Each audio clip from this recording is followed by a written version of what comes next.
it's Carlos here, Ultimate Fitness Training, 24/7, the Fort Dunlop once again. And today we've got the legendary Mitch here. I'm sure you guys remember him. He's been away for a while. He's been gone to bigger and better things, but he's just here today, just basically to have a bit of a workout and basically seeing us. And obviously we've got Ahmed here. You guys know exactly who he is. He's the man of the concept of protein stations, which are doing fantastic here. So today we're doing basically this video is very simple. It's a video about how to become your greatest version at Christmas. So I don't know what Ahmed's going to ask me and Mitch about to become your greatest version at Christmas. So over to him. Off you go. Okay, you ask us whatever you really want to do. Yeah, no worries. Right guys, so Christmas is coming up. So first question I'd like to ask is about food and drink. How do you maintain a strict, if you're on a strict diet, how do you maintain that over Christmas? You go first. Oh, that's a kind of broad question, really. I would say, depending on how you want to look, for the guys that are booking up, obviously, you don't need to be so obviously strict with your diets, because obviously trying to put some excess calories there. And if you're not worried about how if you like, your meat section looks. So, from an aesthetic point of view, not so tight, so you can obviously have more calories than you should need, really.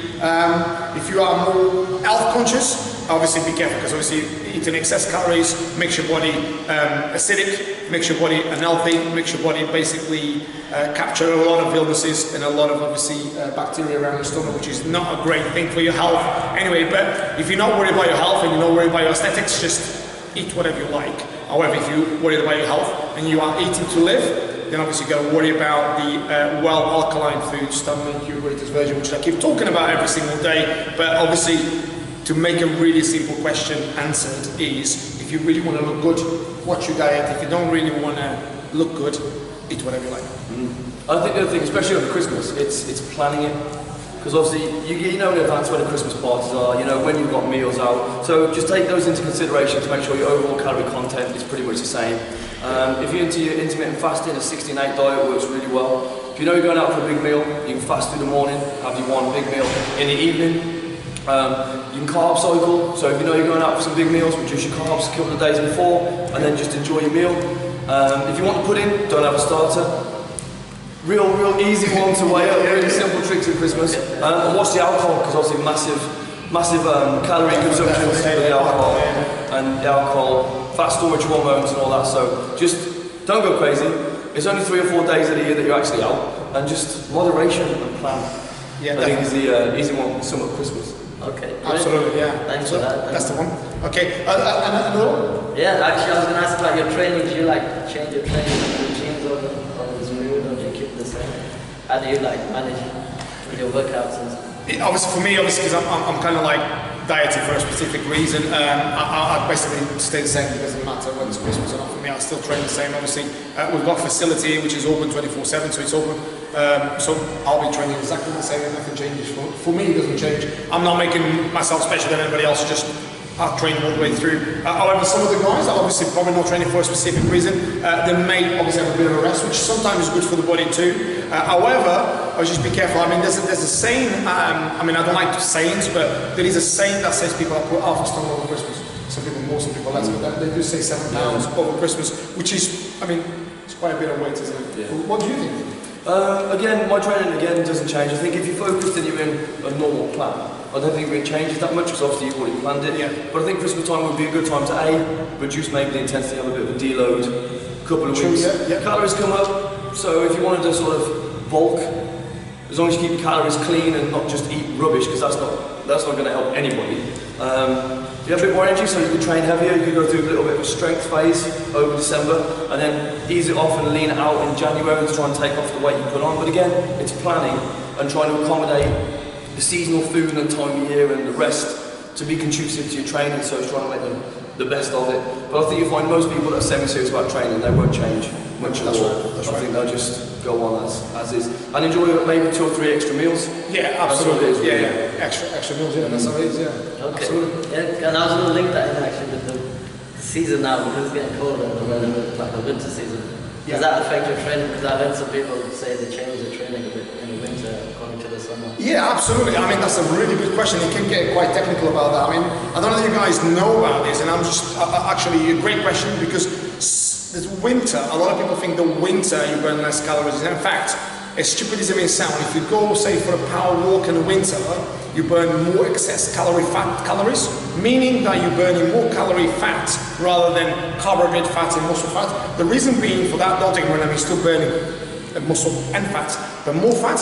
Do you know why? It's because your body is trying to keep your body warm. So what it actually does, it craves, that's why we tend to crave more fatty foods at winter time. So what actually, the biomechanics read the body and the science behind it is protect your fat, but because it's trying to warm your body up to raise your temperature, it burns more calories in the winter time. Hence the reason why I don't know if you guys notice that. I mean, I feel that way, I don't know if you guys do, but when it gets colder, I get more hungrier.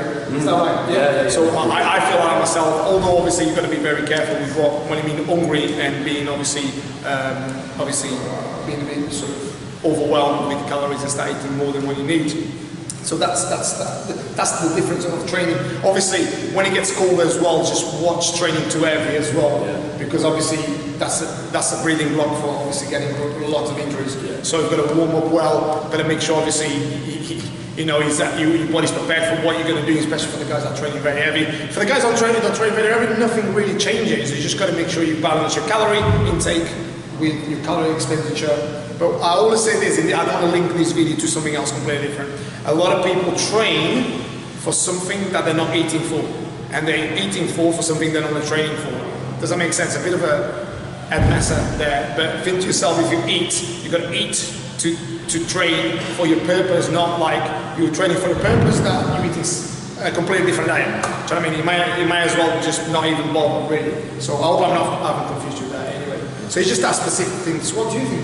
No, that pretty much covers it. I mean, the main point is make sure you warm up properly. I mean, it's the maddest thing. You get people in the middle of winter, it's freezing cold, and they're dressed like it's the middle of the summer.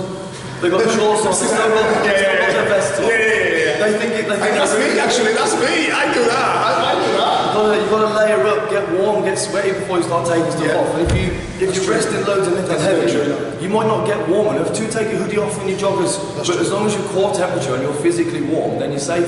But if you're training and your hands are still cold, and you're still sort of not, you're going to hurt yourself. You're really going to injure yourself because your body's just not ready for it. Absolutely. I think that's the biggest thing about the weather. And then, as you said, the burning more calories, the thermogenic effect to keep you warm. And, that's just a bit more detail, really, for the guys that want to burn. Yeah. Okay. I've got last question, then I'll let you guys. I wanted to ask: is it better to train with a partner or without a partner? Because I've never. I think it depends on your training partner. Because I've tried training alone, and then I've trained with a partner. It's two different kind of things. Massive question, great question. Right. I asked you a question before I answer that question.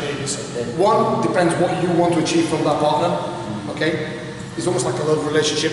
Okay, so if you're training just because you need motivation, the question you got to ask is, does that partner motivate you? Because if he doesn't motivate you and you need motivation, you actually end up motivating him. Okay, is that partner compatible to you? Does he want the same goals as you? Because if he's training for something else completely different, does that partner enjoy training? Because obviously a lot of guys, I see people training in the gym and they're literally chatting. Do you know what I mean? It's good to have a chat, but not maybe in the gym.